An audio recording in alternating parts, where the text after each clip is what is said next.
नाज़रीन welcome back. जो लोगों ने अभी हमें ब्रेक के बाद ज्वाइन किया है उनको हम बताते चलें कि आज का जो प्रोग्राम था ये हमने जो बात की है ये प्रोटेक्शन ऑर्डर के बारे में थी और उसके जो है अलावा जो हमने लिमिटेशन पीरियड की बात की है 1980 एक्ट जो है उसके अंदर जो है लिमिटेशन का पीरियड होता है कि आप कितने अरसे में अपने क्लेम लेकर आते हैं। तो उसमें मुख्तलिफ़ किस्म की जो है लिमिटेशन पीरियड होते हैं। कॉन्ट्रैक्ट का 6 साल का है, प्रॉपर्टी का 12 साल का है, एम्प्लॉयमेंट का 3 माह का है और डेफेमेशन का जो है वो 1 साल का है। तो उसके बारे में बात हो रही थी। उसमें बीच में हमने लैचेज़ की बात की। लैचेज़ का एक लॉ होता है कि अगर किसी के पास क्लेम होता है तो वो अननेसेसरी डिले करते हैं तो उस डिले की वजह से जो है जो डिफेंडेंट है उसे नुकसान हो सकता है, वो केस हार सकता है, डॉक्यूमेंट्री एविडेंस गायब हो सकते हैं और उसके बाद जो है ये जो है क्लेमेंट है उसको फ़ायदा हो सकता है इस बात का। तो ये जो है ये एक डिफेंस बन सकता है। तो अब बात कर रहे हैं कि टाइम पीरियड कब शुरू होता है। नॉर्मली तो जब ब्रीच होती है वहाँ से टाइम पीरियड शुरू होता है। सम टाइम ये होता है कि इंजरी अगर ऐसी है, फॉर एग्ज़ाम्पल पर्सनल इंजरी का मैटर हुआ, वो आपको इंजरी जो थी जब एक्सीडेंट हुआ तो आपको पता नहीं चला, लेकिन 2 साल 4 साल 5 साल के बाद ऐसा जो है टेक्नोलॉजी आ गई और मेडिकल फील्ड में ऐसा पता चला कि ये तो उस एक्सीडेंट का असर था जो आपके साथ हुआ है। तो टाइम पीरियड जब आपका नॉलेज होगा इन दैट सिचुएशन, वो नॉलेज से जो है वो टाइम पीरियड शुरू होगा। तो इसी तरह जो है अगर आपकी कोई प्रॉपर्टी है, फॉर एग्ज़ाम्पल किसी ने किसी फ्रॉड के तरीके से अपने नाम पे कर ली है और आप यही समझ रहे हैं कि वो आपकी है, इवन दो जो टाइम पीरियड था वो तो था जब उन्होंने आपकी प्रॉपर्टी जो है वो किसी तरीके से नाम पे की है, लेकिन आपका टाइम पीरियड वहीं शुरू होगा जब आपको नॉलेज होगा, जहाँ से आपको पता होगा, इल्म जब आएगा आपके पास, जब उसके बारे में मालूमात होगी तो तब आपका जो है टाइम पीरियड वहाँ से शुरू होता है। क्योंकि ऑब्वियसली प्रायर टू दैट आपको तो इस बात का इल्म ही नहीं था। लेकिन अगर ये फ्रॉड का मामला है तो फ्रॉड में जो है और ट्रस्ट का इशू हो तो फिर जो है टाइम पीरियड जो है उस पर लागू नहीं होता है, क्योंकि फ्रॉड जो है ये इसके किसी वक्त भी जब आप डिस्कवर करते हैं तो पीरियड वहाँ से ही शुरू हो जाता है जब आपको इस बात का इल्म होता है कि आपके साथ फ्रॉड हुआ है। तो ये जो है ना अगर फ्रॉड एस्टेब्लिश हो जाता है तो फिर आप टाइम वहाँ से शुरू होता है। तो नाज़रीन ये बात हो रही थी विद रिगार्ड्स टू जो है इलनेस के वाले से, जो लोग इलनेस या डिमेंशिया से या फिर कोई डिसेबिलिटी से सफ़र करते हैं तो उनके लिए जो है वो प्रोटेक्शन जो है ऑर्डर जो है वो लेना पड़ता है प्रोटेक्शन कोर्ट से। तो लिमिटेशन का इशू भी है था, उसके बारे में हमने बात की है, लैचेस की भी बात की है, 2-3 कॉलर भी आए हैं। तो मैं एक दफ़ा फिर जो है आपको याद दहानी करा दूं कि ये प्रोग्राम लाइव है और ये हमारी कोशिश ये होती है कि आप हमें कॉल करें, अपना कोई इशू होता है तो उसके बारे में हमें सवाल करें और हम कोशिश करेंगे कि आपको एक तसल्ली बख्श जो है वो जवाब दे सकें।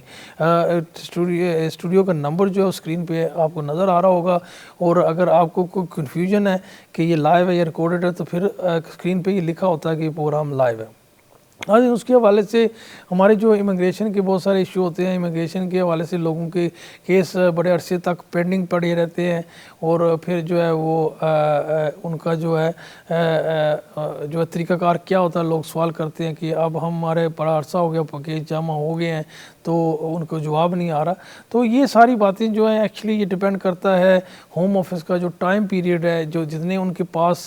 केसेस गए हुए हैं उस पर डिपेंड करता है। होम ऑफिस के अपने केस वर्कर होते हैं तो मुख्तलिफ़ केस वर्करों के पास फ़ाइलें पड़ी होती हैं, तो डिपेंड करता है कि उस केस वर्कर के टेबल पे कितनी फ़ाइल पड़ी हुई है। ये नहीं है कि एक आपने ऐसा भी होता है, हम भी करते हैं कि 2 केस हमने जो जमा किए सेम टाइम पे, सेम ही उनके ग्राउंड्स थे या सर्कमस्टेंसेस सेम थी और एक केस में ऐसा होता है कि 2-4 हफ्ते के बाद उसका जो है वो डिसीजन आ जाता है और दूसरे जो 4-5 माह हो गए हैं उसका फ़ैसला नहीं आ रहा। तो फिर लोग जो है वो सवाल करना शुरू करते हैं, देखे जी फ़लाँ ने ऐसे किया तो इतनी जल्दी हो गया तो ये क्यों नहीं हो रहा। तो ये जैसे मैंने कहा कि ये डिपेंड करता है कि किस केस वर्कर के पास आपकी फ़ाइल जाती है। अगर किसी केस वर्कर के पास फ़ाइल जा रही है और उसके पास 100 फाइलें पहले से ही पड़ी हुई हैं उसके टेबल पे, तो आपकी 101 फ़ाइल जो है वो होगी, तो पहले वो एक्चुअली जो है पहली जो फ़ाइलें हैं उनको ही डील करेगा। 100 जब पूरी होंगी तो फिर आपकी फ़ाइल को वो डील करेगा, तो उसमें भी डिले आ सकता है। तो इसकी वजह से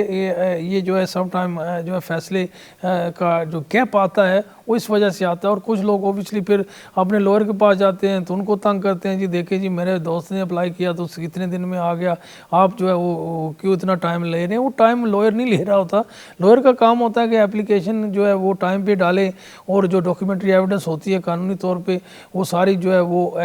होम ऑफिस को प्रोवाइड कर देता है। फिर उसके बाद जो है उसके हाथ में कुछ नहीं रहता, वो फिर सारी का सारा जो कितना टाइम लगेगा, फैसला कब आएगा या क्या फ़ैसला आएगा, वो एक्चुअली होम ऑफिस के पास होता है और होम ऑफिस ही डिसाइड करता है। लॉयर का काम होता है कि मेक श्योर कि जो रिक्वायरमेंट है उसको वो पूरी करे, अगर वो पूरी नहीं करता तो फिर तो वो लॉयर का फॉल्ट होता है, जब वो पूरी कर लेता तो फिर उसका कोई फॉल्ट नहीं होता। कई दफ़ा हमने देखा कि फ़ैसला अगर नेगेटिव आ गया तो बहुत सारे लोग जो है वो लॉयर से नाराज़ हो जाते हैं, जी आपने जो है मेरा केस ख़राब कर दिया। उसने नहीं किया, ये फ़ैसला होम ऑफिस ने लिया है। लॉयर के हाथ में फ़ैसला करने की कोई भी ताकत नहीं होती है, ना उसके पास कोई ऐसी इजाज़त होती है कि वो फैसला कर सके। वो तो जो डॉक्यूमेंट आप जो उसको प्रोवाइड करेंगे, जो आपसे मांगेगा वो देंगे, उस पर वो अपनी एक तजर्बे की बेसिस पे वो अपना फ़ैसला करेगा और आपको बताएगा कि इस केस में कितना दम है, कितना यानी कि चांसेस हैं कि आपका केस हो जाएगा या नहीं होगा। तो उसका एक ओपिनियन होता है, ज़रूरी नहीं कि अगर वो कहे। इसलिए कोई भी वकील आपको कभी भी कोई गारंटी नहीं देता, और अगर कोई गारंटी कोई भी बंदा दे, वकील दे या कोई कंसल्टेंट दे, तो फिर आपको इस बात का इल्म हो जाना चाहिए कि वो आदमी डोजी है, वो आदमी फ्रॉडी है, वो फ्रॉड ही करेगा, वो सच बात आपको नहीं बता रहा, आप जो सुनना चाहते हैं वही आपको बता रहा। और वो ऐसे लोग आपसे पैसे भी बहुत ज़्यादा ले लेंगे अपने काम के लिए, क्योंकि वो आपको एक गारंटी दे रहे हैं कि ये काम हो जाएगा। अब अगर हो गया तो वो पंजाबी की मिसाल है, अन्ना जो आदमी है उसके पाँव के नीचे जो पटेरा जो होता है, एक बर्ड होता है, वो आ जाता है, तो वो सिचुएशन होती है। अगर आ गया तो बल्ले बल्ले वो कहेगा जी हाँ जी मैंने किया है, अगर नहीं आया तो फिर वो कहीं ना कहीं और एक्सक्यूज़ बनाएगा। वो इसलिए इन चीज़ों से आपको जो है ये हमारा फ़र्ज़ बनता है, यही इसीलिए हम ये प्रोग्राम करते हैं। इन चीज़ों से जो है आपने ख्याल रखना है कि अगर कोई लॉयर जो है वो आपको यही बता सकता है कि आपके कितने सारे चांस हैं, और वो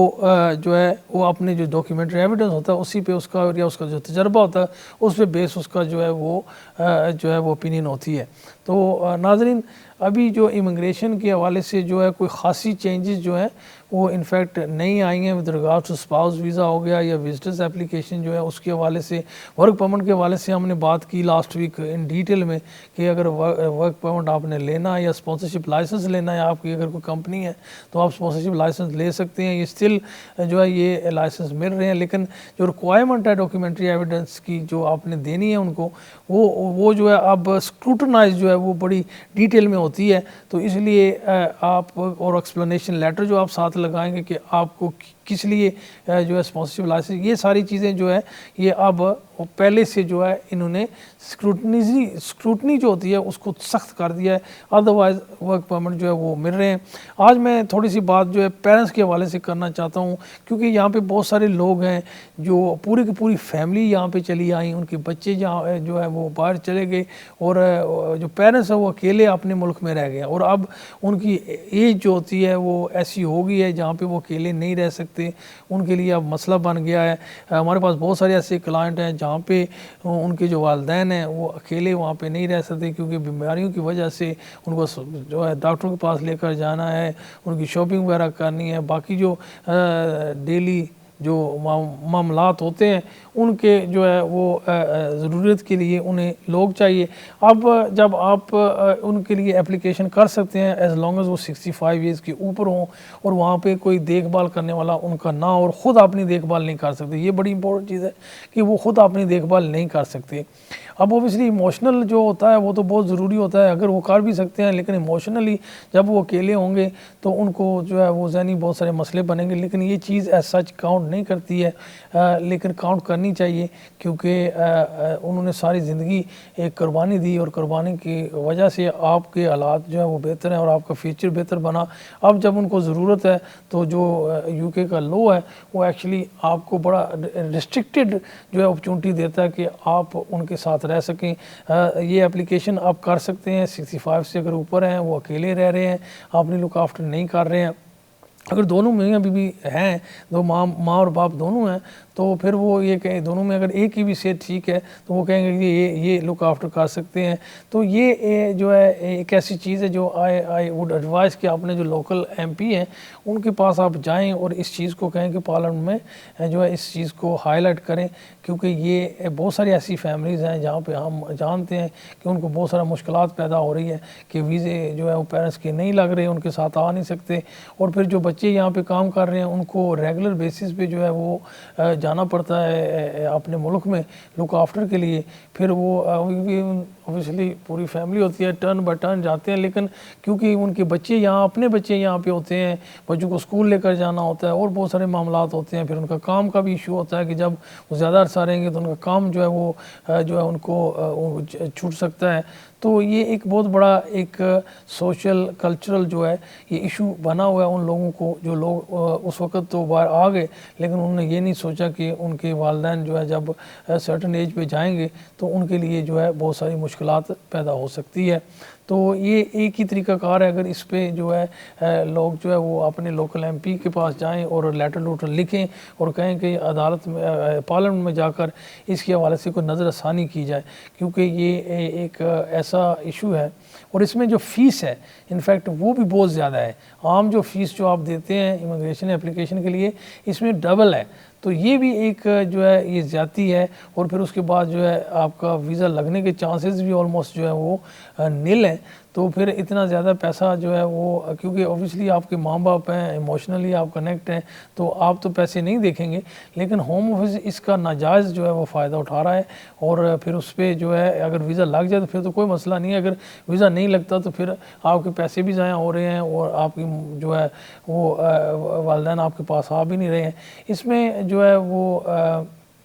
और जो है देखने वाली बातें ये है कि वो ये जब एप्लीकेशन करते हैं तो वो कहते हैं जी यहाँ पे जो है लोकल काउंसिल होती है वो आपको केयर वर्कर प्रोवाइड करते हैं, वो घर पे आ सकते हैं, जो है फिर आपको जो है, ये तो उन लोगों के लिए मैं बात कर रहा हूँ जो एक्चुअली यहाँ पे बूढ़े हैं, अकेले रह रहे हैं और उनको को केयर वर्कर चाहिए बाहर से, कोई अपना उनका करीबी रिश्तेदार है, तो वो अगर ऐसा अगर आप करते हैं तो वो कहेंगे कि यहाँ पे जो सोशल सर्विसेज हैं वो आपको प्रोवाइड करते हैं। लेकिन उसमें हमने देखा है कि हमने जो लोकल जो काउंसिल थी उनसे हमने लेटर लिए कि आप बताएं कि आप कितनी सारे जो है वो सर्विस जो है प्रोवाइड करते हैं। वो लिमिटेड डे टाइम जो है वो सर्विस प्रोवाइड करते हैं। अगर कोई आदमी बूढ़ा है और उसे 24 आवर जो है उसकी देखभाल के लिए चाहिए तो फिर ये आपको एक तरीका कार है कि अगर बाहर से आप कोई केयर लेकर आना चाहते हैं तो फिर बेहतर यही है कि आप काउंसिल से एक लेटर ले लें। और जो लोग बाहर से जो आपके बुज़ुर्ग हैं, जो लोग आपके वालिदैन हैं वो आना चाहते हैं, तो वो जब आप एप्लीकेशन करते हैं तो उसमें वो ये कहते हैं जी आपको ये जो पैसे आप रेगुलर भेजते हैं यही पैसे आप किसी की तनख्वाह लगा दें जो उनकी जो है केयर जो है वहाँ पे अपने मुल्क में जो है वो देखभाल कर सकते हैं। लेकिन अब ये मसला ये है कि थर्ड वर्ल्ड कंट्री में ज़्यादातर लोग जो आए हुए हैं वो एक्चुअली देहाती एरिए से आए हुए हैं, और देहाती एरिया में ये कोई भी कॉन्सेप्ट इंडियन सब कॉन्टिनेंट में है ही नहीं है कि जहाँ पे प्रोफेशनली क्वालिफाइड लोग जो हैं वो आपको मिल सके, जो वो आपके पेरेंट्स के पास जाकर रहें और उनकी लुक आफ्टर कर सकें। तो ये एक कॉन्सेप्ट है ही नहीं है। तो अगर आप एप्लीकेशन करते हैं पेरेंट्स का तो ये बहुत ज़रूरी है कि आप ये वहाँ से जो लोकल हेल्थ अथॉरिटीज़ हैं उनसे एक लेटर ले लें कि हमारे यहाँ पे ये कोई सिस्टम ऐसा एग्जिस्ट नहीं करता है। मे भी कुछ बड़े शहरों में मौजूद हो, वहाँ पे भी फिर ये जो ये केयर वर्क का कोई ऐसा प्रोफेशन नहीं है या अदारा नहीं है जहाँ से लोग क्वालिफाई हों या लोग इसको जो है वहाँ पे जो है इसकी जो अप्लाई हो, क्योंकि वहाँ पे ज़्यादातर जो लोग हैं उनकी फैमिलियाँ मौजूद होती हैं, उनके बच्चे मौजूद होते हैं, तो वो अपना फ़र्ज़ समझते हैं अपने पेरेंट्स को लुक आफ्टर करने के लिए। तो ये एक ऐसा जो है एरिया है जो डेवलप नहीं हुआ और मुश्किल है जो है इंडियन सब कॉन्टिनेंट में डेवलप होने का, क्योंकि जो कॉन्सेप्ट है वालिदैन की लुक आफ्टर करने का ये बड़ा स्ट्रॉन्ग है। तो वो कभी भी नहीं चाहेंगे कि कोई बाहर से आकर कोई बंदा जो है उनकी लुक आफ्टर करे। ये जो सिचुएशन है हम बात करें मजबूरी की, ये लोग आए उस वक़्त बाहर आके अपना फ्यूचर बनाने के लिए, लेकिन वालिदैन उस वक्त जवान थे, लेकिन ये बात उन्होंने ये बात उन्होंने नहीं सोची कि जब वो बूढ़े हो जाएंगे तो वो क्या होगा। तो ये लोग सर्कमस्टेंशियल जो है सिचुएशन में जो है वो एक्चुअली फंसे हुए हैं। और इसके लिए हल यही है कि अगर इमिग्रेशन में कोई जो है वो नरमी पैदा हो, तो ऐसी सिचुएशन जहाँ पे असल ज़रूरत है कि वालिदैन अकेले रह लेंगे। ऑब्वियसली अकेले रहने से भी जो है वो आधे बीमार उस वजह से हो जाते हैं क्योंकि वो अपने जो करीबी हैं उनसे दूर हैं, और उसकी वजह से जो है वो उनके अपने जो ग्रैंड चिल्ड्रन हैं उनके साथ भी नहीं रह सकते। ग्रैंड चिल्ड्रन अगर जाएंगे भी 4-5 बच्चे हों तो बड़ा मुश्किल से आप उनको लेकर जा सकते हैं, क्योंकि एयरलाइन का जो टिकट है वो ज़्यादा होते हैं। फिर यहाँ से जब छुट्टियाँ होती हैं तो छुट्टियाँ ही में लेकर आप जा सकते हैं, वो गर्मियों की ही छुट्टियाँ होती हैं, और वो ऑब्वियसली इंडियन सब कॉन्टिनेंट में गर्मियों की छुट्टियों में तो बहुत ज़्यादा गर्मी होती है, तो उसकी वजह से भी लोग नहीं जा सकते। तो ये सारे जो है ये चीज़ें एक सोसाइटी का और कल्चर का जो है बहुत बड़ा इशू बना हुआ है। तो नाज़रीन, हमारा जो प्रोग्राम है अभी ख़त्म होने को आ रहा है। इंशाल्लाह नेक्स्ट वीक हम इस प्रोग्राम को दोबारा लेकर आएंगे। अपने रिश्तेदारों का, दोस्तों का ख़ास ख्याल रखें, खुश रहें, खुशियाँ बांटें। अल्लाह निगहबान।